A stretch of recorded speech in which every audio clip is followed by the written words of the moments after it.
Why Don't My Kids Like Me After the Divorce? Hard Truths and Fixes by Braxton Mounteer, legal assistant. It's heartbreaking when your child pulls away after divorce. You may not be the problem, but you do need a clear, accurate understanding of the situation and a measured response. Two different beasts. Estrangement, distance rooted in your relationship with the child, unresolved conflict, emotional disconnection, inconsistent presence. Hard, but fixable with patient work.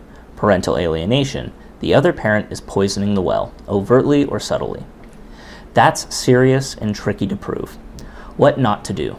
Treat therapy as a magic wand. Sometimes it helps, sometimes it's not necessary. Don't outsource basic parenting work to professionals unless it actually fits the problem.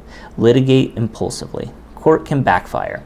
Alienation claims are often discounted. GALs and evaluators don't always help. What to do now? Rebuild with consistency.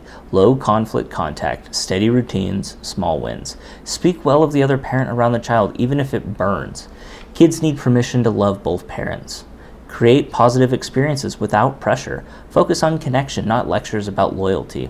If interference is real and persistent, talk to counsel about targeted relief, enforcement, makeup time, and narrowly tailored orders. Document facts, not feelings. Bottom line, many damaged parent-child bonds are repairable with patience, humility, and the right lever at the right time. Don't chase every fight. Do the daily work. Escalate only when the facts, the odds, and the children's best interest justify it.